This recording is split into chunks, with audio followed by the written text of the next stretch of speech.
Yay!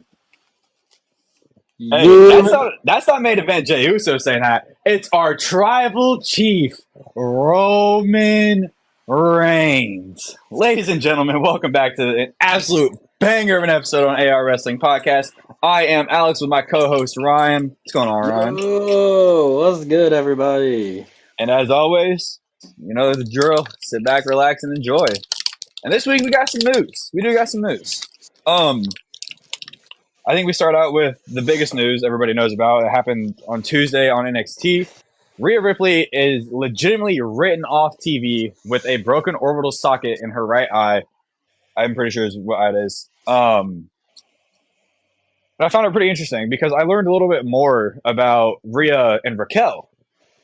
They actually have like 5 or 6 matching tattoos together. Really? Yep, I learned that because I was watching some like tattoo thing and Rhea was explaining all of her tats and she said, "Oh yeah, this one's with Raquel, this one's with Raquel, this one's with Dom and Priest, this one's with Raquel, this is Dom and Priest." Basically, a majority of her tattoos are Dom and Priest and Raquel. That's pretty awesome, dude. So I found that pretty interesting. Pretty dope way to So add your wrestling career as a part of your body art, you know? did she? And I mean, if you look at a lot of her stuff, like there's a lot of like Judgment Day references in her tattoos. It's pretty freaking cool. Um, and then I'm gonna cover this one, and then you got the last one because I'm upset about this. WWE has done their releases. They cut Indy Hartwell, Tegan Knox, and Baron Corbin. They kind of fucked Baron Corbin because he was at some like public social thing that they had going on 6 days before he was released. Tegan Knox, I didn't see much with her. I mean, in my eyes, she was kind of like Raw as Candice LeRae. Like you have her there, but she's not really doing much. And I'm more pissed about Indy Hartwell. Her and Candice go so well together on anything. Perfect. Like that team works. And if you would align those two with Nia and pushed Tiffy out, that could have helped build that storyline even more. Because Indy has been helping Candice win all these matches for basically under Nia's quote unquote reign. You know what I'm saying? Mm-hmm. That's how I've seen it. Yeah. So that's what I have for news. But Ryan, hit us with the last piece of news. Final piece of news, ladies and gentlemen. I can't remember what kind of a football event or something like that it was for. It's probably NFL or some kind of high school college game.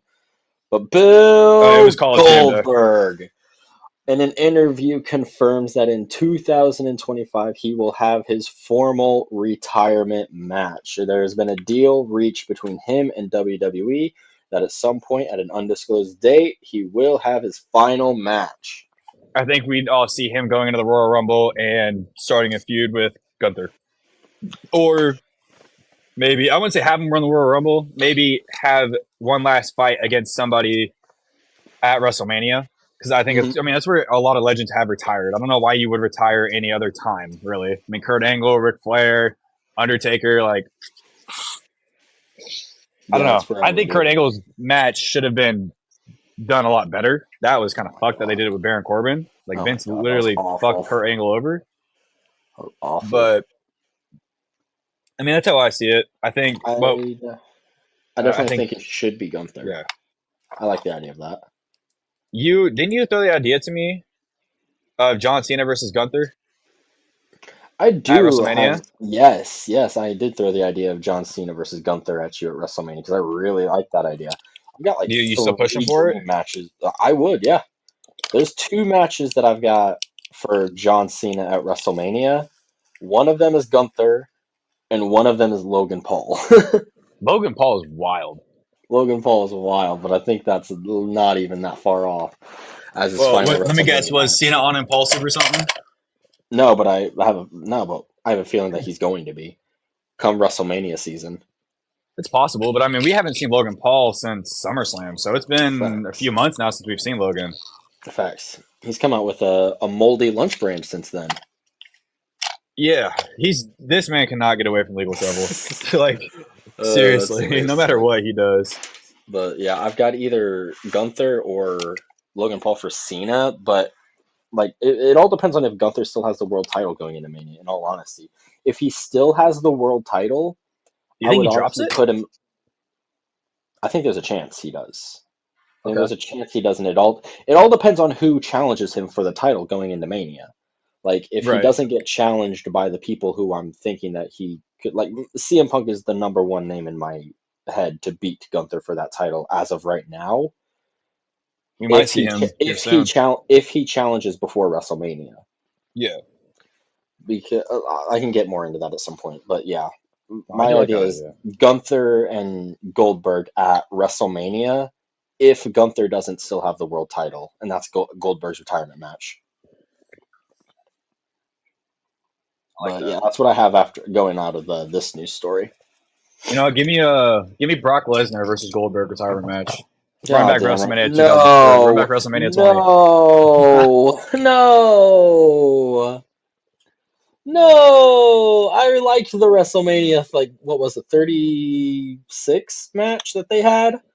I liked that match. And I also Run liked it the back, Survivor Turbo. Series match. But don't run it back. No, it's done. Run it It's back, done. Turbo. It's done. Nana. So I think that's all we got for news, though. We ready to move into the segments? Hell yeah, ready.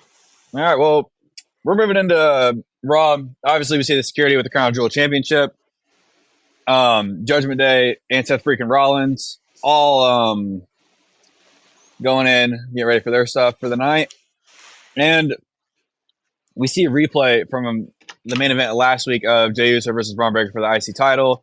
Bloodline trying to help him, and then Jey Uso on SmackDown, which we get to see the moment where he screws over the Tongans against Motor City Machine Guns. And we saw like Jimmy J and Roman, obviously the Bloodline, and Jimmy J hug, which is huge. Which I did see a lot of backlash from. I don't know about you, but I definitely saw a lot of backlash in the terms of people were not happy with that. You know what I I'm hear a saying? lot of people saying that the Bloodline story is moving too fast with all this stuff. I don't agree with it. I like the pace that they're moving at right now. Okay. And so, which moves us right into our next segment with main event. Jay, oh, so we see Yeet chants erupt. Obviously, you know, main event. Jey Uso is now in your city. Hey. Um, no, a lot has happened these past couple of weeks. Lost the IC title, the Bloodline family drama, and what happened on SmackDown. I'm costing the Bloodline. But there's only one Uso he wants to talk about, and that is his brother Jimmy Uso. So And Uso chants started erupting, but he's here on Monday Night Raw to look Jay face to face, eye to eye. He says thank you for what happened on SmackDown, and now he's kind of pleading his case for Jay to join him and Roman. And he starts saying, you know, the Bloodline, Solo, the Tongans, Jacob, they ain't the ones. And this is exactly like this kind of was perfect for me. Jay hits him with, well, we ain't the ones either, Oos. You know, starts talking about media and what happened with them fighting. And he goes, guess what though? A lot's happened since then. They know you as Jimmy, and then I see me as Jay. Yeet. They know you as No Yeet, and me as Yeet. Yeet. I won the IC title by myself, Oos. Yeet. But none of them titles top being your twin. And Jimmy tries for a hug, and Jay goes, we still need to fix some stuff. But if they do this, there's no one-sided anything. They know yes men. They know they are grown men. You'll be Jimmy, I'll be Jay, and we could be the Souls. And Jimmy goes, all right. OTC will be there Friday Night SmackDown. How about you come through and holla and squash the beef? Jay looks like he's got this look on his face. He's like, hell nah. But he says he'll be at SmackDown, and Jimmy tries for a hug, but the Tongans come in and try to attack them, and Solo and Jacob end up ringside. Solo gives Jacob the orders to get inside, but the numbers game gets the best of him. Jimmy's end up getting tied up in the ropes. Jacob's given a chair to do exactly what Solo and the Tongans did to Jimmy back in April. And Jay's able to end up throwing the chair. Usos stare off with Jacob, and the Usos start fighting out the bloodline. And we get OTC chants, and Adam Pearce comes out of security telling him to leave. And this, honestly, is going to line up for Crown Jewel so well. I love this shit. Oh no, dude, this is So, freaking amazing. The Usos back together, but this is like the kind of like hint at what I was just mentioned, where people are like, how are they already back together? It was literally like 2 weeks ago when they saw each other for the first time since Mania again, where it's like, man, we went through periods of time in the Bloodline storyline where Roman Reigns was gone for 3 weeks at a time, and the story was just inching along bit by bit, slowly and slowly. I'm a big fan of long term, like slow storytelling and stuff like that. But then Right. there's also times where you kind of need to push fast forward on it. And like you Yeah. want to hit these beats and stuff where like right now it's like bam, bam, bam. Like all these big angles are hitting right now and we're leading into war games. And like it's like a weird thing to say, but I've seen people say that like this feels almost like Triple H is trying to fast forward his booking so that when like WrestleMania season hits, if The Rock comes into the storyline like he did The Rock last is year, going to come into the storyline. and I'm he booking that throws a for Survivor Series. like last year he threw a monkey wrench into WrestleMania plans where like we all know like it wasn't originally supposed to be Rock, Roman, Seth, and Cody. Cody, yeah, and it was only supposed to be like Rock and Roman, Seth versus Cody, but like the That would fans have been turned it all around. crazy. This feels like Roman or Triple H is trying to like hit all of his major story beats before The Rock comes in and is like, all right, let's see what we can do. Yeah. But like I Because I said, I'm mean, not against any of this. unfortunately, The Rock has a lot of power that isn't really wanted by a lot of fans, like me personally. But I Hmm. can definitely see where he plays a lot of roles in these storylines because, um, like you were saying, last year there wasn't supposed to be that tag team match, but dude, like the amount of like hate and everything, like he was saying, the Cody Crybabies. I was a Cody Crybaby, but I didn't go out and blatantly say I was going to hurt someone or say anything. I was just like, well, this kind of Yeah. sucks because now how do you book this?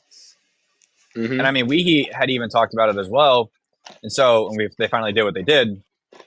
But I mean, it's kind of it's kind of weird. I don't know because if The Rock's really going to come in and have this much power to screw plans, and that's something because he was asked by Endeavor or TKO, like, are you actually going to be a part of this family or not? Because if you're not, we're going to take your position away because of how long you've been away with Hollywood and everything. And he goes, no, I am all in on this. Like, this is my life. So I'm kind of curious now to see how much more of a role The Rock's going to play on screen, off screen, whatever it may be. I would prefer it to be an off-screen role, honestly, I definitely agree with that. where he only appears as we've seen him. He only appears for a few weeks going into Mania, shows up for a cameo in October or SummerSlam or something like that, and then we don't see him for a while. Like I'm perfectly fine with how we have The Rock right now. Yeah.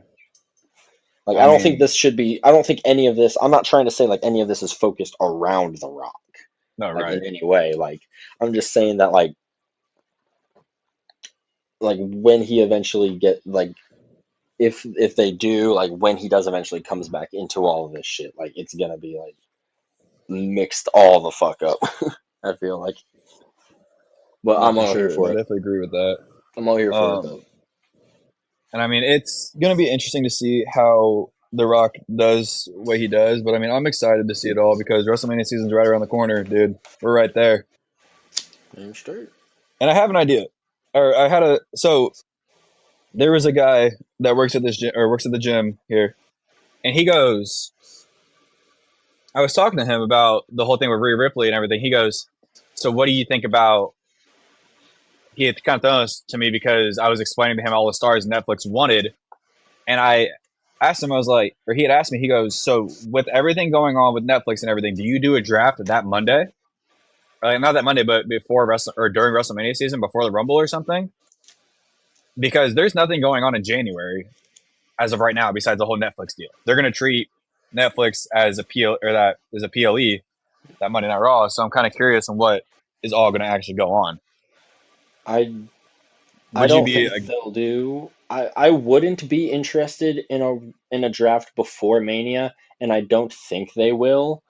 And here's why. I think they're going to keep the tradition of doing the draft after Mania because I yeah, think like WrestleMania is the season finale of yeah, I think it, WWE. And yeah, so after that, you are able to mix your rosters up and everything, hit your big story beats. I also think that what was I gonna say? I was gonna say something. Something about on Raw and SmackDown. Essentially, with the storylines that you have going on right now, it feels very much like several of these storylines could be blown off at that Raw after Mania.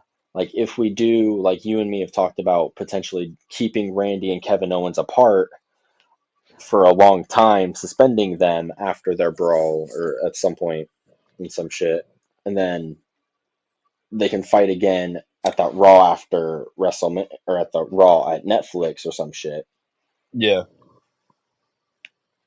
And I'm just I got thinking you. that why would they mix everything up right now on that Raw after Netflix when they could just set up a lot of their huge storylines to blow off on that show? Yeah, I said I did forget that they're gonna treat the Raw for the first Raw on Netflix like a PLE, so that does add a little. I've got some wild predictions for that show, but I don't want to like talk about them yet because I feel like they're like way too like out there right now. Oh, for sure. Just know I'm cooking on what I want Look, before I've had Mania. out there predictions before, and they've come true. So I'm just saying.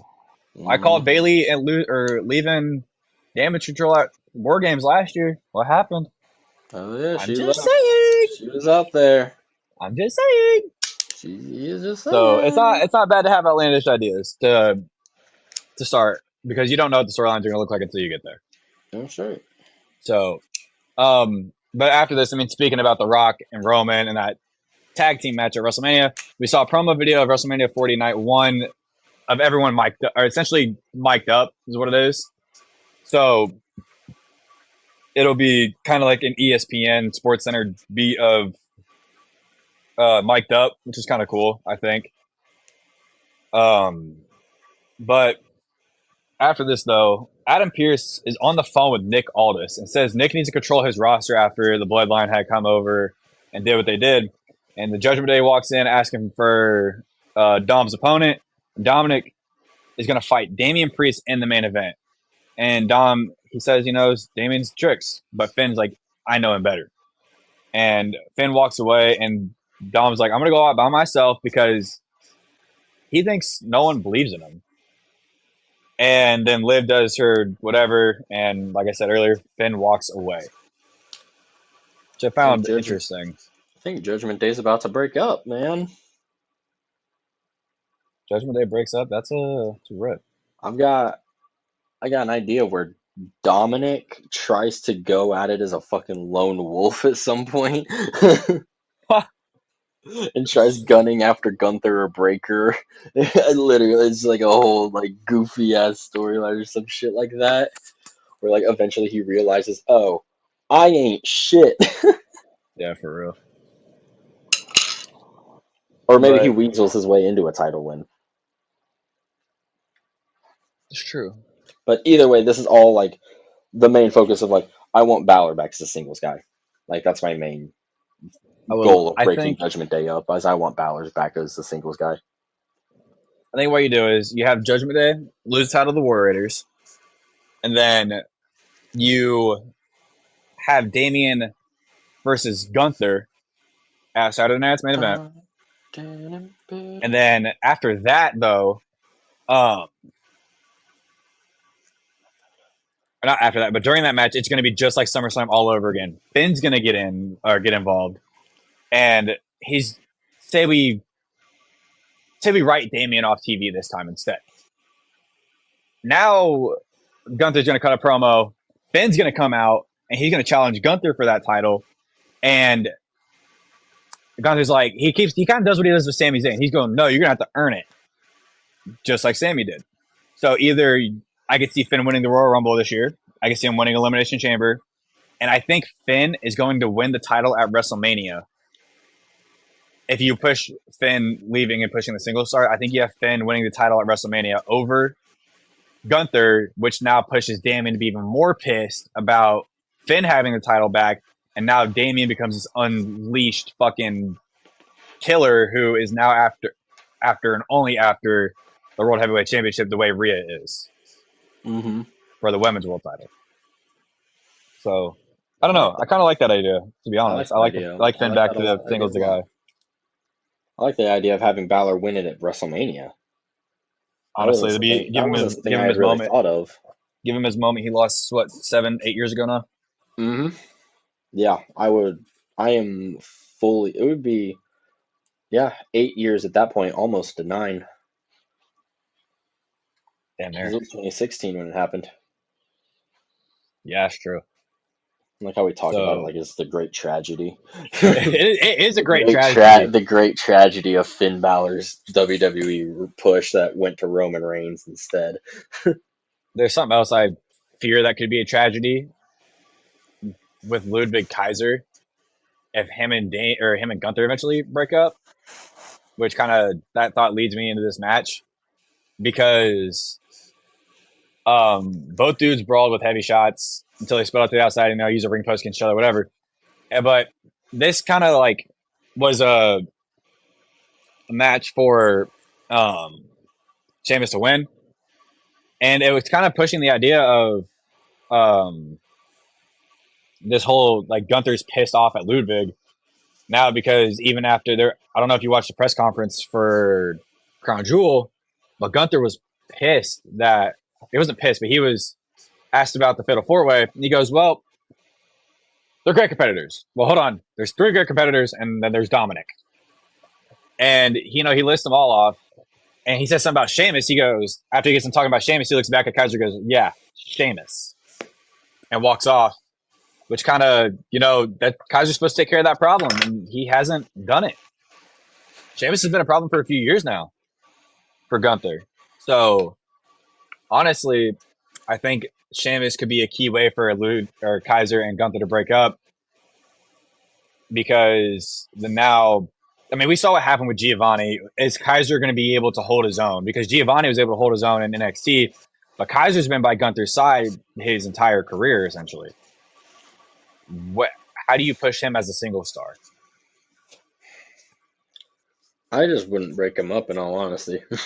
You just keep them together? I just would keep them together. I love Imperium. It's one of my.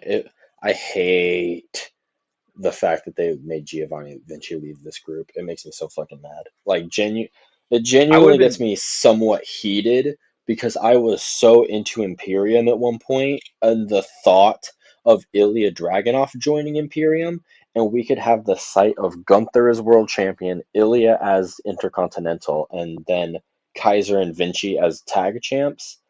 That'd Now have been crazy. that would have been so fucking crazy. That would have been so good though. God Oh, I damn it, that agree. would have been amazing. The in ring quality of every single match involving them would have been through the roof.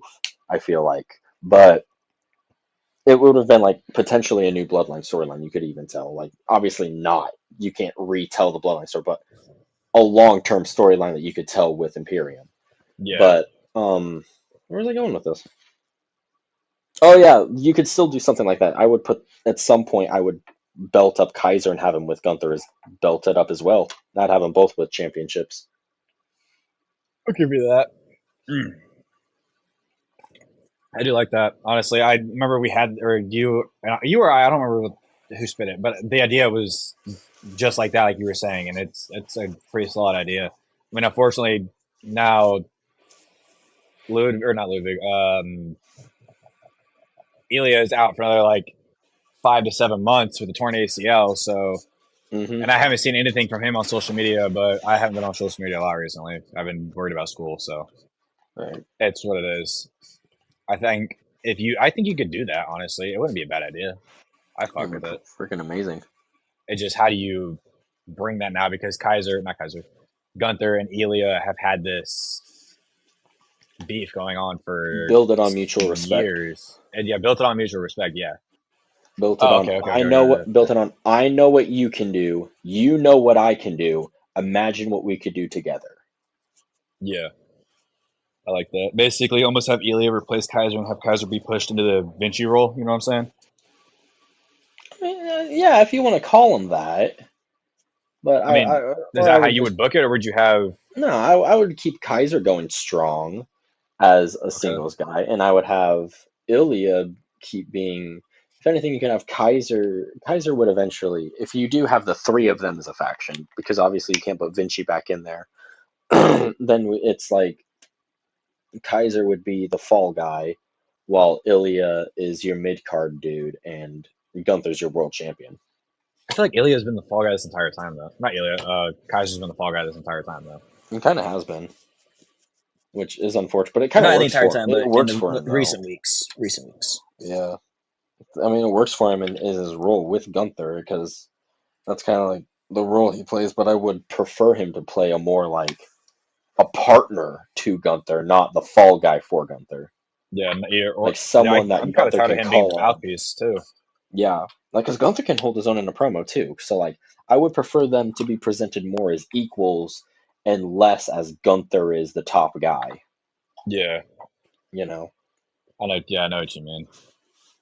So, speaking of top stars in the women's division, Rhea Ripley. This is before everything happened on NXT. So she cuts a promo video saying Rhea has thought about a lot about what Raquel has said, but the difference between her and Raquel was done out of malice. Rhea has admitted she's made mistakes, but they want to be there about they want to be about their cry about it squad, like the Judgment Day, all that shit.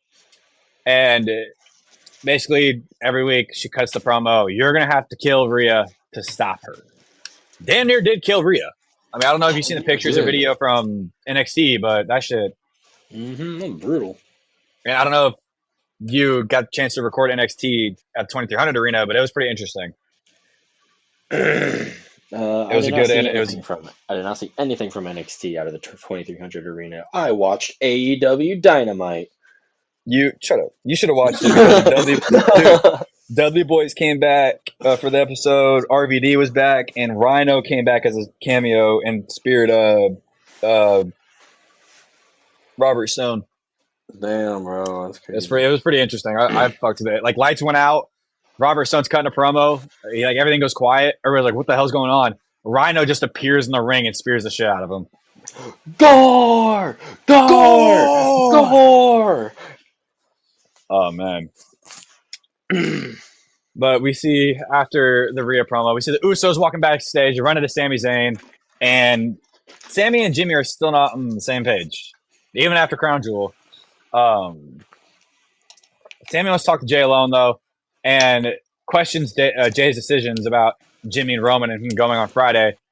And Sami, he starts recalling almost everything Roman did to Jay and himself.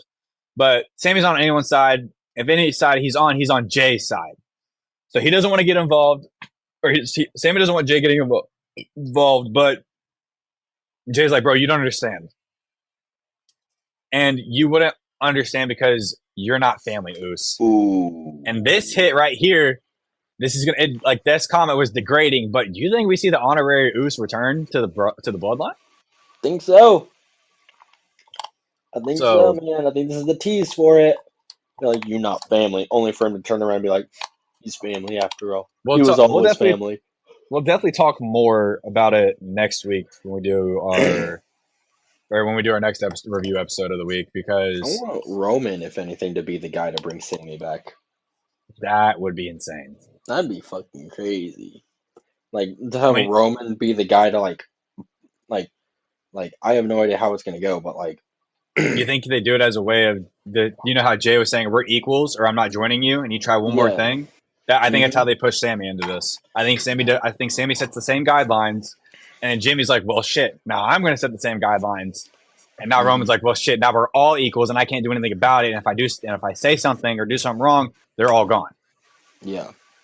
I don't know how you see it. So I mean, I want to go ahead. I see it the same way. Actually. Like, thinking about it, like feeling a little bit of like questioning into my own like what I was thinking. I like what you're saying there. What were you thinking? I'm kind of curious. I had this whole thing of like where Sami and Roman eventually get to have like the meeting is like Usos are back on the same page with Roman, maybe Sami's back on the same page with the Usos, but then Roman and Sami are constantly butting heads, and so it eventually turns into, all right, we're going to have this face-to-face, no Usos, no one else, and it's going to be Roman and Sami alone in the ring, face-to-face, and we're going to have Sami puts Roman on trial. Yeah. Oh my god, dude, that'd be insane. But it's just going to be this face-to-face, one-on-one, back-and-forth promo going at it over everything that happened a couple of years ago, and I have it all ending with Roman just dropping the mic and pulling Sami in for a hug. That'd be interesting. Cinema. Gotta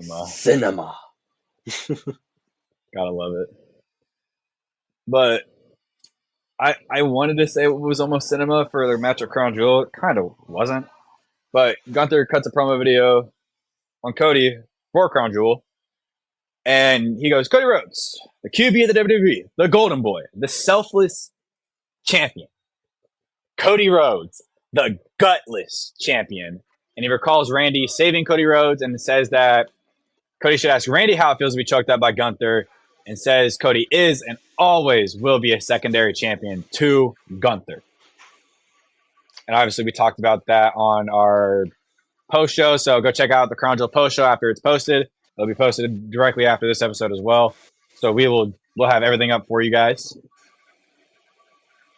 And we now have a match with Zelina Vega versus Ivy Nile. And I mean, Zelina was able to get some offense in, but this was basically a match for Ivy Nile to show her power and her Ivy Nile strength. fucking wrecked this bitch. Yeah, that's how I'm seeing it. So I think with the push of Ivy Nile now, I almost want to say the WWE should bring in a mid-card title, but now I'm almost saying it needs to be after WrestleMania. Or put it up for grabs at WrestleMania. You know what I'm saying? Ooh, there you go. Have qualifying matches up to WrestleMania. Make it a ladder match. Make it a women's ladder match for that. Oh yeah! I love a multi-person ladder match at WrestleMania. I think what you do is though you have it, and just to avoid the two matches, you put the women's United States if they're going this way, and the women's Intercontinental up both in the same ring like they did at WrestleMania 40 with both tag titles, and you have the teams qualify, or the participants qualify, and you have it set up a similar way where you win the title, win a title, you're out of the match, get out. Almost, it was almost like kind of what they did with A-Town Down Under. We didn't see much from them after they won the SmackDown tag titles, but now, ladies and gentlemen, he's cooking. He's cooking over here. I love that. I think with that, Ivy Nile wins the women's Intercontinental just to help push, one, the idea that Ivy Nile is a star, and two, kind of push American Made. Yep, make American them Made seem something. more, with them making it like to seem more beefy. Because right now there's a mid-card act, and it sucks because they've lost, I think, to the New Day. They lost to the Y6, but the Y6 one was a long time coming, and they just haven't really done much since then. And I want to see more out of them. Like, I enjoy this heel group, honestly. I was so excited for them to join as a Perk Academy. We all remember this is supposed to be awesome. Chad's supposed to be a world champion by now, or I had him at least like Intercontinental champion. But then Braun Breaker entered the IC title scene, and nobody's taking that thing from him. What about Braun Breaker versus Chad Gable? How do you feel about that? My God, dude, I would lose my shit. I would actually, that would be so amazingly good, especially Chad can just turn it up like a different level sometimes when he drops the straps and goes full intense Olympic wrestler mode, and Breaker's just like going, the dog is unleashed in him. That would be magic, I feel like. I mean, like we talked about another spot, another match we think would be just straight absolute cinema magic, whatever you want to call it. I mean, we also have the Samoan Werewolf versus the unpredictable badass, the dog, Braun Breaker. I would love to see that at some point. That's the match I want most of all. I want that match at Mania. I agree. God damn it, dude! I want that. I wouldn't even say it has to be at Mania. I'm just saying I just want to see that match. I mean, you can build a best of 3 series of Mania. I'd be okay with that, but it doesn't have to. I want to see I'm gonna complete fantasy book for my own self here. Do like a best 2 out of 3 falls between these hosses at WrestleMania for the IC title. That'd be nuts. Just, oh my gosh, bro. Give him like 20, 35 minutes in that area. Damn. These big, meaty men. Smacking man meat. Big meaty man, smacking man, mate. I enjoy this. Oh man. But where are we at now? So after this, after the match, we get Jimmy Uso backstage in the locker room packing up his stuff. Jay walks in and Jimmy asks how it went with Jay. Jay said he's not family. Jimmy agrees, and now he's gonna go try to talk to Sammy. I don't think he got much luck that night. But we see Seth freaking Rollins walking backstage to Gorilla to go cut a promo. Hershey! Welcome to Monday Night Rollins! As always, he is a visionary. He is a revolutionary. He is Seth freaking Rollins. And basically, to sum up this promo, he is on the hunt for a monster. And we can all acknowledge Bronson Reed is a monster. But Seth says he is as well. And he thought he put that side of him to bed a long time ago. But Reed woke something up in Rollins' soul. And he kind of likes what Reed has done. But we see Bronson Reed outside in the parking lot. And he promised Pierce he wouldn't cause chaos. But he wouldn't cause chaos in the building. So if Seth wants Reed, he's got to go to the parking lot. And then we see Rollins go out there, a long shot following him. Pierce is trying to stop him. Reed's throwing security. And Reed throws Rollins onto a car. And Rollins starts using the trailer door to his advantage. And basically, Rollins gives Reed a stomp onto a car hood. And he starts cutting a promo into the camera. And then Reed wakes back up. Rollins tries to give him a kick. But over this, Rollins gets beat up by Reed and gets thrown a trash can at him. And receives a Death Valley driver onto equipment from the inside of a production truck. From the inside to the outside. Seth goddamn murdered. Seth got murdered. I thought he wasn't making it. Bump, dude. Thought he wasn't making it to Crown Jewel, to be honest. Yeah, no, it was nuts. That was freaking amazing. I love, dude. Bronson Reed is that on match they had at Crown Jewel was pretty fire. solid. He's on fire right now. That match was solid. Throw the idea: Gunther versus Reed for the world. Not even for the world title. Just have a match. Oh, I'd definitely do it for the world title with this run. But yes, and yes. I think that's already happened. Actually, I think that happened during his IC title run. I think they had one match. But I can't remember anything from it. So, yeah, definitely do it on a pay-per-view. Because I think that was only on, like, a Raw. They have had a match at a live show. Yeah, they did have a match at the IC title last October. Yep. So, we'll see. But after we got to commercial, we come back of a replay of Rollins and Reed. And then we see a replay of last week where the YS6 is attacking the Final Testament. And the Miz is trying to get away from the Final Testament. Unfortunately, he can't. So, which moves us into Alpha Academy, and Miz's old partner, R-Truth, walks in and says they look better without the short, ugly guy. And Miz walks in, tries to apologize to Truth, and says, this isn't about Miz, this is about Awesome Truth. Maxine's like, don't listen to him. And Miz says, yeah, don't listen to the former champion and Snow White and these two dorks. And so they walk off, and R-Truth, he's like, well, you're right, man.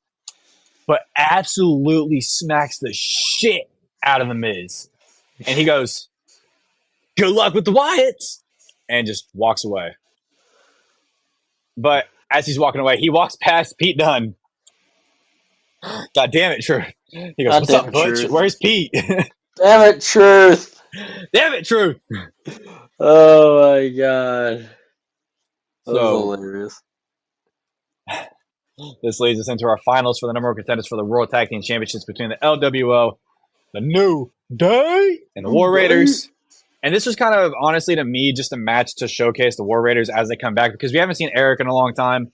And Ivar, he's been in trying to help keep the Viking Raiders up, but I mean, he disappeared after he went to NXT for a little bit. But they obviously, like I said, a squash match, they go crazy throwing people. They dominate both the other teams and basically use each other as weapons. Ray's kind of using his experience to get rid of the War Raiders, and Wood stops the tag from Rated Dragon and argues with the crowd, who boos, and he argues with Kofi for a second as well. But Kofi runs wild with a double boom drop and dive to everyone. And as everyone does big moves off the rope, Kofi tells Woods to go for their finisher to the win, but Woods is like, no, I got this. And Ray and Jay are going to almost have a one with Chad Gable attacks Ray with the ankle lock, which in terms costed the New Day and LWO the tag team titles, which Warriors will hit a springboard close onto the German suplex for the win. Honestly, these guys are insane. The damn War Machine, that move's called. We found out like a week later or something like that. But like, Yeah. damn, things that it's insane. I love the War Raiders, dude. Now, like 2 matches from them so far, and they're already like about to win the tag titles. Undoubtedly, I feel like. It's just true. Hold on. Okay. So after this, though, we get a medical update on Seth Rollins complaining about his back pain, which is when I thought we weren't going to have Crown Jewel. Because I know his back is messed up, his knee is messed up, so I get it. He was sent to the local medical center. He's undergoing testing, and WWE would have kept us updated when results came back. And so Miz is backstage with Pierce after everything with the Wyatt Six and the Final Testament and Truth. He asks for security. Pierce is laughing at him, and the Final Testament show up, and Miz is like, the plan if they see or hear the Wyatt Six, they run. But Karrion Kross is like, nah, this is not going to happen the way you want it to. You're going to go find Bo Dallas, and why he's in my business, or Kross is going to break Miz's leg. And I sent you that video of him breaking those 3 Louisville Slugger baseball bats. He's going to snap that leg clean. I fucking love Karrion Kross, dude. Holy shit. Like, I feel like he's honestly starting to come back into his own. This isn't like peak Karrion Kross was back in NXT when he was NXT champion, his first ever run. That was peak Yeah. Karrion Kross, in my opinion. But I feel like this version of Karrion Kross is slowly starting to like, and it's not like he's not like the big, he is obviously he's not like big monster intimidating guy. But like he kind of reminds me of Drew McIntyre in a sense. Where like, if do you pay attention to like a lot of his social media posts? Whenever they pop up, yeah. Dude, I love his social media all the fucking time. Karrion Kross is one of my favorite dudes to listen to. So I'm not on social media like ever, ladies and ever. Yeah, I have to text him, hey, check this, just in order for him to check something. I'm like a grandpa in terms of social media, like type shit. But every time I see Karrion Kross shit, it's so funny. He reminds me of Drew McIntyre sometimes, and like They do have pretty similar. That I wish he would like. I wish he would get more of like a push. Where like I think I like threw out the idea earlier this year where he could have been given a Legend Killer-esque gimmick where he kind of started making comments where like, I've defeated 10 former world champions in this like past year or in like the past couple years or something like that. And like I was like, you could make a gimmick out of that. You could make him like someone who hunts down people who were like former world champions or former like main eventers who have like somewhat quote unquote fallen off, you could say, and have Karrion Kross be the guy who like you could say puts them out of their misery. Yeah, I like that. Mm-hmm. So but after this, I've always been a Karrion Kross guy, though. To be fair, this is fact. Ryan has always been a Karrion Kross guy. After this, though, we see New York Knicks player Jalen Brunson announcing the holiday tour starting or something like that at Madison Square Garden. So we'll get to see that. Starting, we might be going. Ryan, I don't know yet. We'd have to go to Chicago though, which is fine. Oh yeah. So, but this cuts to Jimmy looking for Sammy backstage, and Sammy is seen talking to Solo. And Jay peeps it too, and Jimmy said, "Told you, Oos. It's Roman, Jimmy, and Jay who have to get this done." Jay goes, "Yeet," which I thought this is where Sammy was going to join Solo, because I was also seeing other posts on social media. Solo's always had Sammy's back. So yeah, he kind of has. I was like, the only time he's ever turned on Sammy is when he's been told to by Roman. This is true.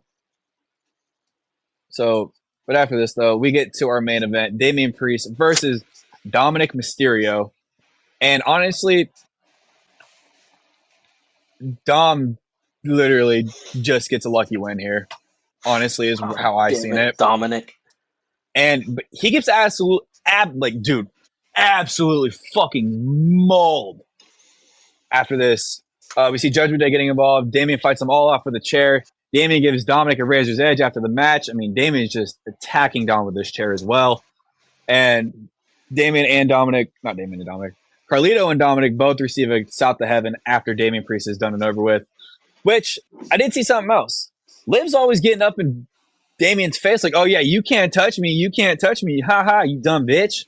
Why was she sitting crying and not protecting her man? Right? Where was she at? Where was she at? So this definitely sets up. I think this is now Damian has more of a reason. I mean, obviously we see it on this Also, past I'm not episode. trying to interrupt you, but Go ahead. also, did you notice Finn Balor wasn't out there either to help him? I didn't notice that. So this kind of helps tie into the idea that I don't think Balor's too happy that Dominic is trying to go after the world title now. Maybe he's getting jealous of Dirty Dominic of all people. I don't know if it's jealousy, but I think it's more over Finn knows what Damian's capable of, and Dom think it's like Big Brother versus Little Brother is essentially where it's at. That's how I'm seeing it. Maybe I like that. So we definitely have two different ideas on it, but I like your idea a lot. Either one would I would honestly be down for either one because I like the kind of idea of like Finn Balor sort of trying to be the new mentor for Dominic and trying to be that older brother for him, only for like Dominic to try to constantly be like, "Nah, bro, I know what the fuck I'm doing. Like, get the fuck out of here." Like, ignoring the fact that Finn Balor has like damn near 20 plus years of fucking experience in this business. Mm-hmm. And thinks that he and well, hold on. Dominic also has 20 years of experience in the business. No. Yes, he does. Yes, he does. You can't tell me no. God damn it, Alex. He competed. He competed at SummerSlam 2025. Alex. He got in the ring and did some shit in the ring. He competed at SummerSlam 2025. God damn it. I'm just saying, man. Just saying. So okay, you're not wrong. You're not wrong. All right, you're not wrong. Actual competing experience, yes, Finn outdoes him by a country mile. Yeah, I kind of like the idea of Dominic trying to be the cocky little weasel. That's like, get the fuck out of here, bro. I know what the fuck I'm doing. Like he did it with his dad. This is true. He's like freaking Mysterio. This is true. That is the Hall of Famer, the Luchador, Mr. 619. Rey Mysterio. Mm-hmm. So, but after Raw, we see a segment with the New Day, and Miz is walking in, looking for help from the Final Testament or the Wyatt Six, both of them really. And New Day's like, "Bro, you got your own shit to deal with. We just dealt with the Final Testament. We don't want to deal with the Wyatt Six. Go on." And Dexter Lumis ends up snatching the Miz into his own bus, and as of currently, that was the last time we've seen of the Miz. Yeah, damn. Miz might be dead, y'all. Miz might be dead after. I mean, this is obviously being recorded after Monday, this past Monday's episode, but like, Miz might be dead. It's pretty intense. I love the Wyatts, dude. I do too. I love how like intense all this shit is with, like how like the reality that Bo is bringing in. It's so nice. Mm-hmm. So yeah, I love the fact that it's not like super outlandish to think that Bo Dallas has gone crazy after all that he's lost to the point where he's hired these masked killers to kidnap the people that he's hunting down. Like that's realistic, like storytelling for the most part. I mean, he did it with Chad Gable.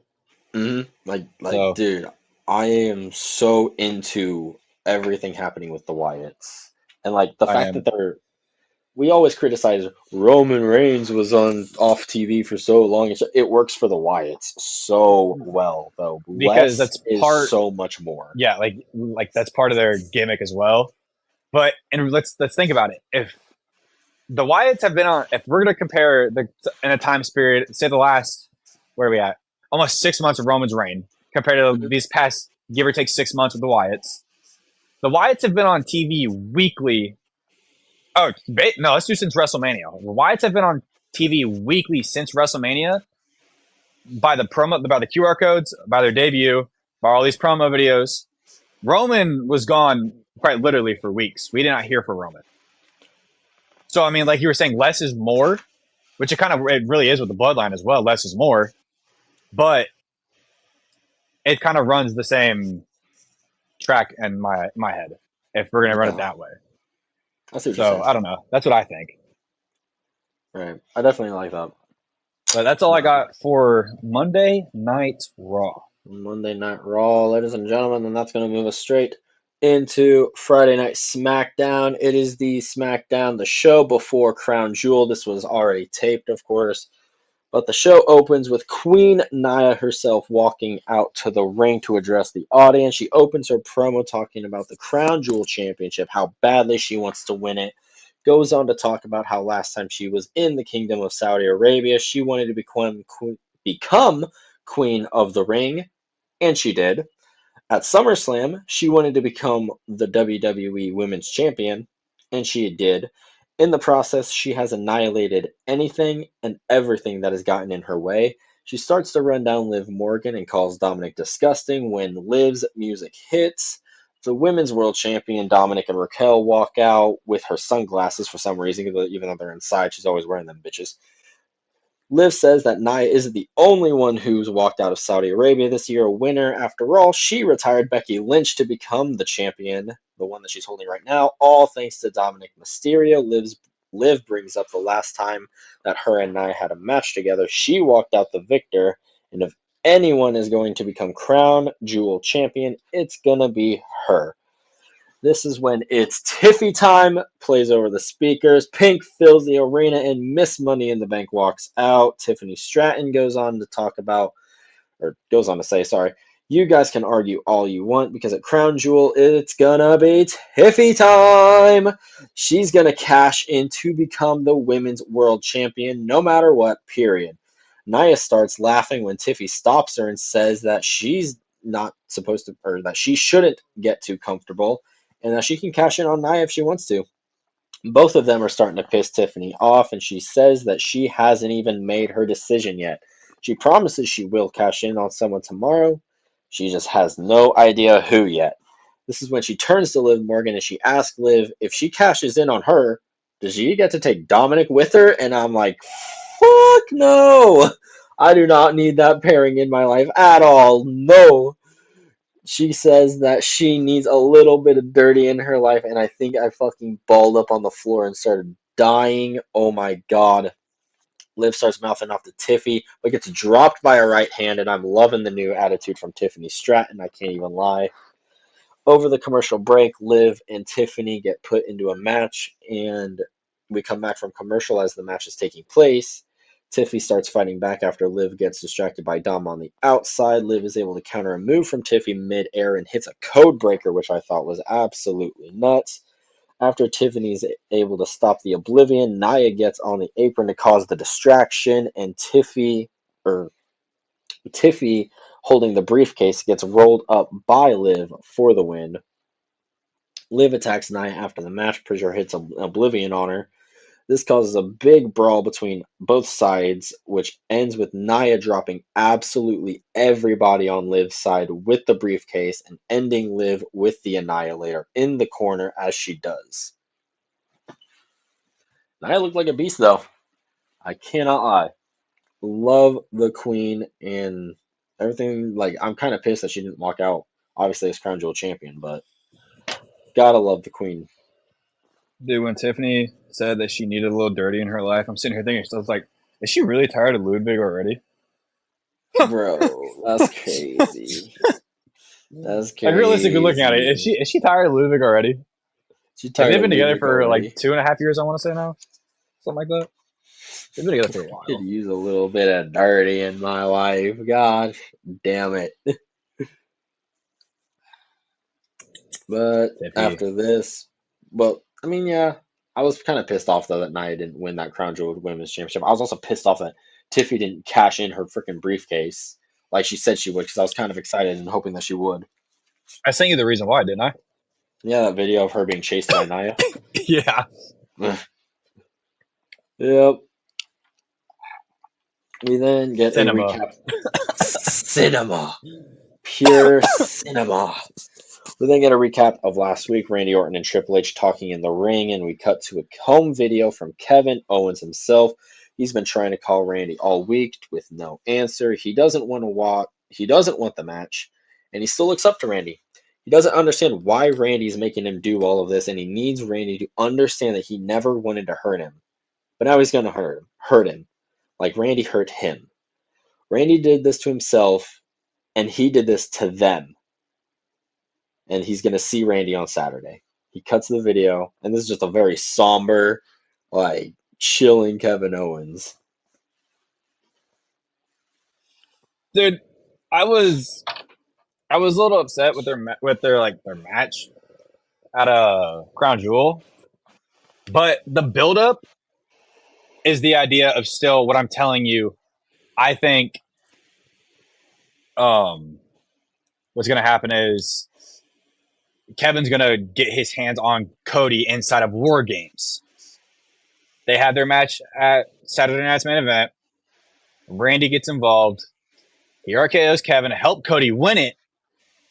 And then now, after the match, he RKO's Cody as well. He RKO's both of them, which we could really set up a triple threat match for the start of the year for the first SmackDown of the year. Set it up for the Royal Rumble. Or what you could do is you put, this is a third option, which is kind of out there. You put Kevin and Randy in the Royal Rumble, make them one of the last four in the match. I don't care who the last four are, but have Kevin and Randy be the last four in that match. And then that way you kind of push that. In which this honestly, this could pull into the Goldberg thing. You have, say, Randy win the Royal Rumble. You put, now Kevin puts himself in the Elimination Chamber to get his hands on Cody, still making that match triple threat at WrestleMania, which Kevin wins the Elimination Chamber. Now with Goldberg versus Gunther, it's kind of like the thing with Sami Zayn. He just keeps getting at Gunther, and then boom, you get that match at WrestleMania, Gunther versus Goldberg. I don't know. That's an outlandish idea that I have, but it all ends with Cody and Kevin getting their hands on Cody's title, or Kevin and Randy on Cody's title, either at WrestleMania or beforehand. I like it. I definitely like the idea of, like, if Randy and Kevin Owens are going to be in this, like, feud, and Kevin Owens is going to be going after Cody, I like the idea of Randy accidentally getting tied into Cody's title by fighting Kevin. Does that make sense? So Like, I'm in not a saying sense, it has to happen at Saturday Night's main event, but are you talking like Randy goes to hit an RKO on Kevin, but Kevin moves and Cody's right there? that could happen. I think that would be insane. But I'm thinking more along the lines of how we always see, like, two dudes are feud, like LA Knight, Andrade, and Carmelo Hayes is a perfect example. Andrade and Mello are the main feud, right? Right. Those are the two guys that are really feuding. And then subsequently, because they've been feuding, having so many good matches, they get put in the US title scene and it gets turned into a triple threat. I'm thinking that the same thing happens with the world title, Randy and Kevin, and when it gets made official that it's going to be made a triple threat, Randy looks back at Cody and is like, "Well, I didn't mean for that to happen, but I want number 15, bro. I'm sorry." He did hit at number 15 after WrestleMania, I believe. It was And WrestleMania. so Randy doesn't turn on Cody, but we get the first hint of the official Randy versus Cody feud where Randy has to, he has to go against Cody Rhodes, but he doesn't want to. Which is why I think it's such a vital part to have Kevin Owens inside of War Games. You know what I'm saying? Yeah, That's why I think I it's think so important that's to have him in there. I do think that's really important. I really do. But, like, it's also like I'm thinking about it, it's also like somewhat of a stretch too. Cause like To have Kevin in there, cause like realistically, like they've got it set right now 4v4 for war games, you know. which Like would if they pull wanted to. yeah, which would I'm pull Cody out of what you had him already in. You know what I'm saying? Right, right. Which I would prefer Cody to be in War Games on Roman's team, like we've been talking about this whole team. But like, if I'm thinking about it, it's also like I don't know. It feels like a little. It's going to Nah, be I four get v that. four. Yeah, I get that. Honestly, if you push the 5v5 just to obviously fill the requirements for it, I could 100% see exactly what you are saying. You know what I'm saying? Like Yeah, I yeah, get it. yeah.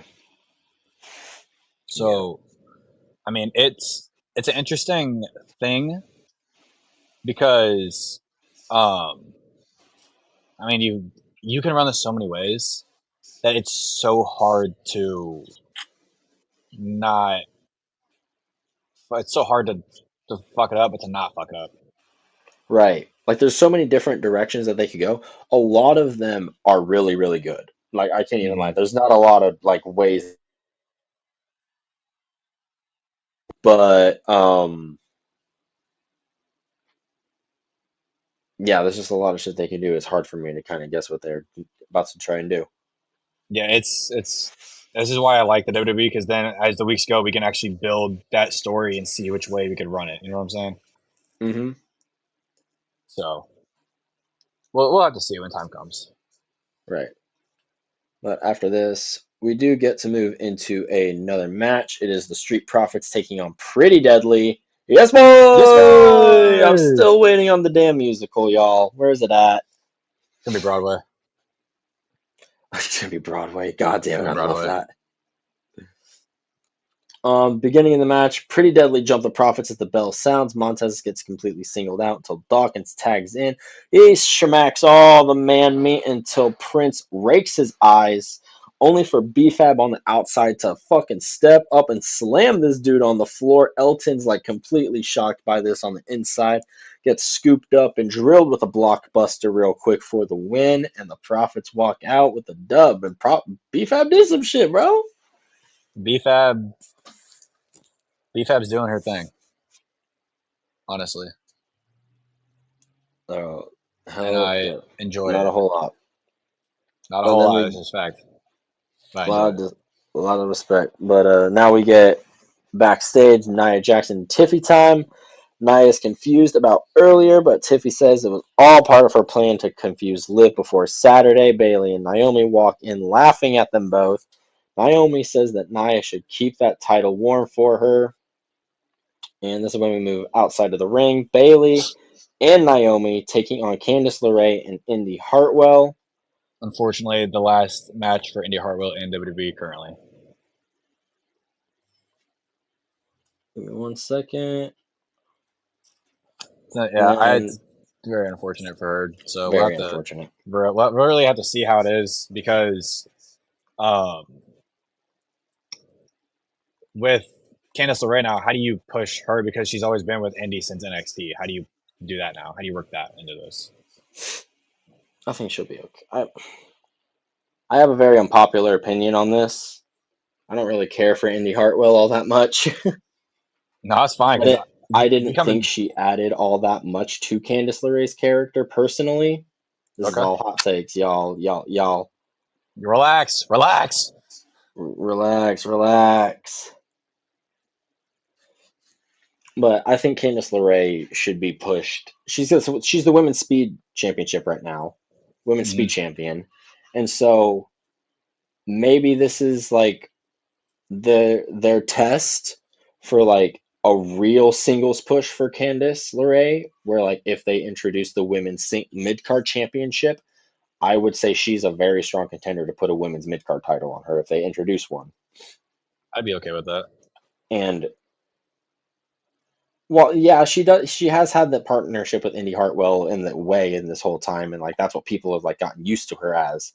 I feel like this is a new opportunity for her to like step up because I like I've heard of what she can do on like I've heard she's like an extremely good. I haven't seen any of her like independent stuff, but I've heard that she can be a super good like championship like world championship quality wrestler if you just let her be the wrestler she can be. And maybe taking away Indy Hartwell from her is going to be what lets her absolutely just step up now into the slot that she should be in. Mm-hmm. Like, I'm not trying to say Indy Hartwell was dragging her down, but I'm Definitely saying Indy Hartwell had something to do with saying that it. Indy Hartwell was slightly dragging her down. That's funny. Hot take. I'm sorry, y'all. He doesn't agree with everything. Don't agree with everything. We're allowed to have our own ideas. Exactly, but now we have the match. It is Bayley and Naomi taking on Candice LeRae and Indy Hartwell. Like we said, Indy Hartwell's final match in WWE. Hopefully she gets hired back at some point after she goes. Hopefully it's a Drew McIntyre or Cody Rhodes situation. Goes out on the indie scene, blows up, and all that shit. But Bayley and Naomi again get attacked at the beginning of the match, and this is kind of becoming a trend in all tag team matches in WWE lately. I don't know if you noticed that. What? That, like, the heels attack the baby faces before the bell. Oh, okay, yeah, I see what you're saying. But yeah, the match begins. Indy does some stuff against Bayley until Candice tags in, doing a springboard to the outside. Candice stays on top of Bayley, keeping her from Naomi for a while until she gets the hot tag. Naomi jumps off Candice to take out Indy in the ropes. Bayley gets tagged in somewhere in all of this fucking mayhem. Confusion after Bayley accidentally tags in Naomi when Candice has Bayley pinned for the win. This lets Naomi hit the rear view for the win, though. But yeah, didn't go out on a win. Did not, unfortunately. We But then move. it so Oh, happens okay, when you sorry. only have so much to do with your with time. Facts. But then we move backstage, or I guess to a video rundown of the bloodline over the last 2 weeks. And this is when we move into the big old bloodline segment. Roman Reigns' music hits. The OTC makes his big entrance alongside Big Jim. And Big then Jim. Michael Cole confirms that at Crown Jewel, the new Bloodlines team is going to be Solo Sikoa, Tama Tonga, and Jacob Fatu, the Samoan werewolf. This is when I think it was Jimmy Uso who grabbed the mic, and he goes, "The OTC and Big Jim are now in your city."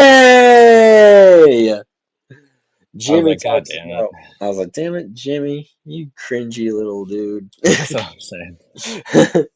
Jimmy talks about how Roman preached that they were stronger together, but now they aren't. He needs Roman to listen and drop the beef that he has with Jay. This is Agreed. when the crowd just starts chanting, "Squash the beef, squash the Squash the beef." beef. I was like, why can't this be like, why can't we get a chant that says, "Smack the beef, smack the beef"? When we got two That's crazy. motherfuckers colliding in the ring, god damn it. Two But big this meaty was men kind of smacking man goofy, I meat. thought. He made he made up with his brother. Now it's time for Roman to squash it and make up with his cousin. He needs to make up with their brother. If they aren't together, then they are going to lose at Crown Jewel. As he's talking, Roman holds out his hand for the mic, but when he gets the mic put into his hand by Jimmy, we get Uso! Oh! Jay Uso himself yeets through the crowd down to the ring. The crowd keeps yeeting with Jay's theme and yeeting after the music stops. Like they literally they're singing the lyrics to it as the music stops, and the Bloodline's all just standing there like looking around like, damn. It's just It's me, just me, Oos. Oos. Rumor is, ladies and It's gentlemen, just me, Oos. Jey Uso, #1 merch seller in WWE. Fact. Over Roman Reigns. Over CM Punk. He's starting to bite at Cody Rhodes' heels out here. Fucking main Fact. event, Jey Uso, bro. I love this dude. Gets in the ring, looks at Roman, and he says he wants to make one thing clear. He only said yes to this match to get back at Solo for costing him his title and messing with the family. Things between the three of them are far from being better. It takes everything inside of Jay to even be next to Roman right now inside of this ring. Jay remembers. He won't forget everything Roman did to him. Physically, mentally, emotionally. But Jay still showed up because that's what family does. It's family above all. Yay. Yeet. Jay tells Roman he won't tell him what to do anymore. He ain't a lackey no more. He ain't a right hand man no more. He's Roman's equal now. He wants all three of them as equals, side by side, running shop as they used to. If Roman shows even the slightest bit of disrespect, he gone. And if He Roman gone. don't like it, he can walk too. Or Roman Oh my can god. stop acting like a tribal chief and start acting like his cousin. That's fact. So, Oos, we gonna do this damn thing or not?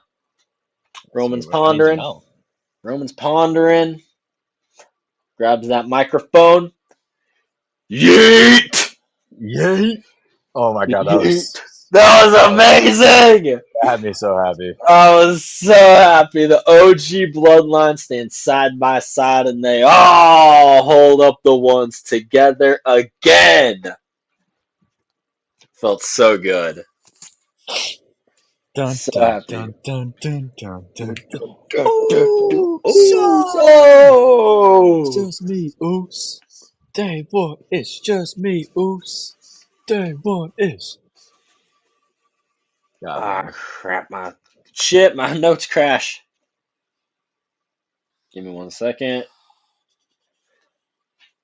This document is not being very kind to us, ladies and Um, gentlemen. So give yeah, me we 1 second. with the Usos and the Bloodline back together. I don't see much happening just yet. I think something happens um, over time, and that's when shit really starts going sideways. Yeah, I think we got a. I don't think this is. I think we get a somewhat babyface Roman for a while, but I think eventually this is all going to start getting into Roman's head, and he's going to start reverting back to his old tribal chief ways at some point. That's what I'm saying, and I think at some point they're actually gonna like just say bye, Yeah, like yeet. Baus, yeet. Oh man. But then after this, we do go backstage with Byron Saxton interviewing the Motor City Machine Guns. This team is freaking amazing. I want to see more of them every single week. A Town Down Under interrupts this interview, though, and they say that they need to be on the biggest talk show in WWE. Alex Shelley chimes in. He goes, "Wait, we're going to be on Miss TV?" I was like, damn. Yep, uh, fucked Waller. So when Waller does invite them both, though, to the Grayson Waller effect next week, which they both will be appearing on. oh man, But yeah, not too much. I'm just hoping that these two. I thought A Town Down Under was damn gonna break up by now. Not even lying. I forgot they were I even think still a team. long-term storytelling. Long term storytelling. This is how you It's like keep Austin every Theory relevant, three. though. It's Realistically, like every 3 months, Triple H is gonna tease them breaking up. yeah, that's true. But That is then we true. go out to the ring once again. A fatal four-way match. It's Io Sky taking on yeah, it is Io Sky. Sorry, taking on Piper Niven, taking on Lash Legend, taking on Bianca Belair. Things go crazy as Piper drops Bianca on the outside and Legend drops Io onto the apron. Bianca later on is caught off a crossbody and driven into the barricade by Piper and Legend both. Legend and Piper work together this entire time to batter Bianca and Io until they're eventually fought off. Chelsea Green eventually gets involved in the match, the star of SmackDown, as she pulls Legend out of the ring to stop a pin, causing a brawl on the outside between everybody who isn't already involved in the match. And Piper gets a moment to go crazy in the ring before Bianca takes advantage of the distraction from Jade to lash and hits the KOD for the win. But Io, last second, scores the over the moonsault and steals the pin from Bianca once again, and Io Sky walks out the winner. I loved that finish. I'm not even gonna lie. That was a great finish. I These thought women can Bianca really had do the it. I don't know match why won. Vince. I don't know why Vince did what he did with them for so long. I really don't He's an either. idiot. Like I am like week by week, I am like becoming more and more of a fan of Io Sky. Like we already Oh know yeah. that on Raw, like we already said, this is being recorded after this week's Raw. that Io Sky's the number one contender for Liv Morgan's World Championship now. Mm-hmm. I'm not against just putting the belt on Io. I'm not totally against it. Because she's just that damn good, in my opinion. And I think she Oh would yeah, just be she's amazing with any type of just random title win. absolute dog. But you can call that a hot take if you want to, but Absolute dog. there you go. Then we go backstage to the locker room. Cody Rhodes and Cody Rhodes! Cody Rhodes!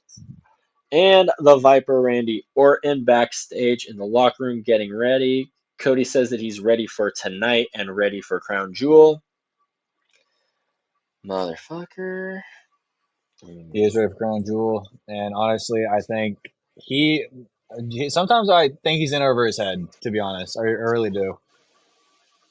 Um, Totally do. because And just like he he does. I mean, it's not wrong. He's the golden boy. I mean, you touch the golden boy, you're gonna get in trouble. But now, where do you kind of? I don't know. exactly. Where do you go from there? Okay, Exactly. yeah, Even if I he is don't really ready know. for Crown Jewel, like it's freaking Gunther. He still wants Randy to save a piece of Kevin Owens for him though after the match on Saturday, even though it never happened.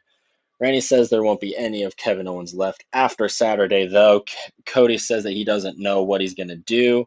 After a suspicious pause, Randy just pats Cody on the back and says that he's going to think of something. Uh oh. Hmm. Uh Uh oh. oh. Uh oh.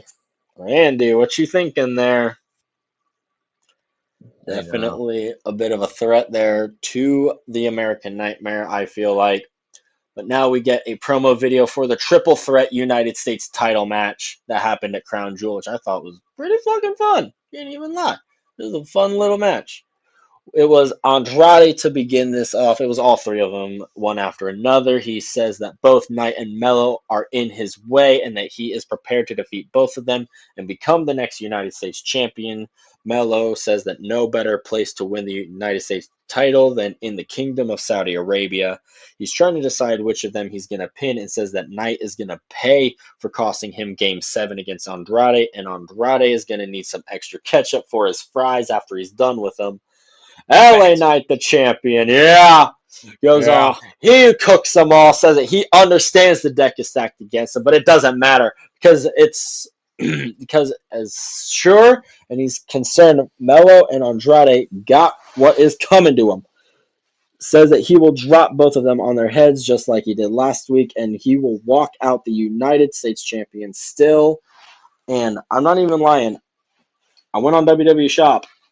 I might have to buy that United States title of his. It's officially on there. It's officially on there. I need to go check this out. I might have to cop that thing. Might have to. Might have to cop it. We do get a Bloodline promo video after this, as Solo can't believe that he has to fight against Roman and his two brothers at Crown Jewel. He doesn't understand, why is he the bad guy? Just because he went out and found a family that loved him? He asks if he's the bad guy just because he was the one hurt by his brothers. Asks if he's the bad guy just because he was always there to help Roman Reigns when he never helped him. Solo isn't the bad guy, nah. He's the tribal chief. And at Crown Jewel, they will all respect him and they will all acknowledge him. No yeet. No yeet. No freaking yeet, bro. I do not agree with this. I do not acknowledge Solo Sikoa. Solo Sala Sikoa. Sakala. I do not acknowledge Solo. That sucks. But then our main event was after this. It's Cody Rhodes and Randy Orton taking on Ludwig Kaiser and the Ring General Gunther. Gunther. Yes. This match kicks off and it's supposed to be Gunther and Cody right away, but Gunther quickly tags in Kaiser so that he can't fight Cody. Gunther and Kaiser are able to double team Cody on the outside as things heat up. Randy gets hot tagged and lays into Kaiser with a power slam until Gunther is tagged in. Randy doesn't see it at first, though, and still thinks that he's fighting with Kaiser. Later on, Cody's able to get back in there and tries to hit a crossroads on Kaiser, but Gunther tries attacking him, but eats an RKO instead. Cody hits the crossroads after this for the win on Kaiser, of course. Doesn't get to pin Gunther. After the match, though, Randy and Kevin are celebrating when Kevin Owens attacks Randy with a chair. Triple H did tell Randy that he needs to protect himself at all times. That is fact. Kevin starts laying into this dude, and right before Cody's able to get his hands on Kevin Owens to protect him, Gunther wraps the arm around his neck and chokes him out cold. Kevin does absolutely nothing to help Cody as Gunther's choking him out and just continues laying into Randy Orton before he walks out, and then Gunther just leaves him laying there. Unfortunate. Mm-hmm. I was Very unfortunate. very, very unfortunate, but still got beat at fucking Crown Jewel, which I was pretty upset about. Yeah, that. I think it was just more Bret Hart this, Bret Hart that. You know what I'm saying? Nobody in the world is a bigger Bret Hart fan than Bret Hart. That's fact. Yeah, That's fact. that is fact. But yeah, all Um, I've got for SmackDown. and I do got a question for you before we close out the episode. Give Yes, me your Mount Rushmore of WWE announcers. that's a lot. Because, in my opinion, I would have to put Mike Buffer, or no, yeah, I would put Mike Buffer on there. I like Mike Buffer. Lillian Garcia. Lillian Garcia is just the voice of my childhood, I feel like. JR is a good one. Mm, yeah, think here. Because if I'm thinking of my childhood, it's Justin Roberts and Lillian Garcia. Well, Justin Yeah, Roberts is even good right now in AEW, the Dapper Yapper himself. a dapper So I'd yapper. say Justin Roberts and Lillian Garcia for sure. Mm, probably Howard Finkel. I've heard Howard Finkel's one, right? Or Yeah. was he in? Okay.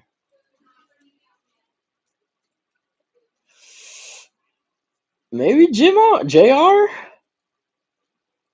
I don't know if I could put Samantha Irvin on there myself personally. She was really good, but she just didn't have longevity. In all Okay. reality, like what was she there for? Like 3 years, Give or maybe take. 4 years. You know, I think that would be me.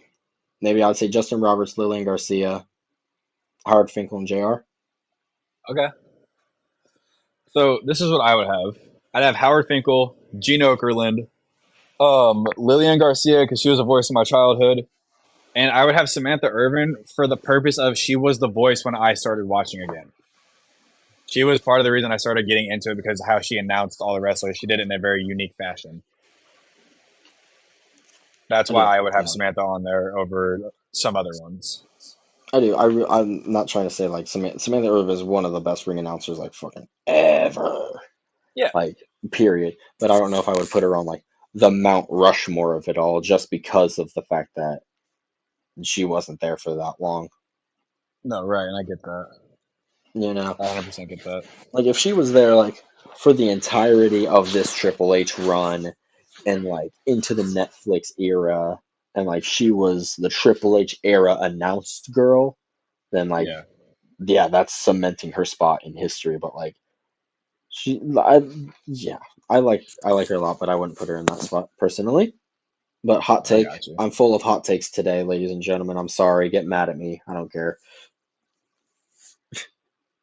He's like, you're mad. I'm back. Big You're mad. mad. I'm big mad. Oh shit. Ah, don't care. Stay mad. Ah. Gosh damn it. Hell yes. But But that's all I got for this episode. oh yes. Well then, ladies and gentlemen, that's all I got as well. Once again, thank you all, ladies and gentlemen, for listening to another episode of the AR Wrestling Podcast Weekly Review. Appreciate you all. Make sure y'all go to the social medias. Go to Instagram. It's AR_wrestling_. Or Apple Podcast, iHeartRadio, AR Wrestling Podcast. Go to X. It's AR Wrestling_. Go to YouTube, AR Wrestling 1020 in your search engines. Make sure y'all drop subscribes. Make sure y'all drop the likes, drop the views. Go to YouTube once again and watch the SummerSlam vlog. That bitch is up. That thing Please. is fire. Hell It yes. is fire. Remember, we are beginners in all this, so like, don't judge us too hard. But like, damn, Give us it your was constructive amazing. criticism. It was amazing. God damn it. But ladies and gentlemen, once again, I will say it. Thank you. Thank you.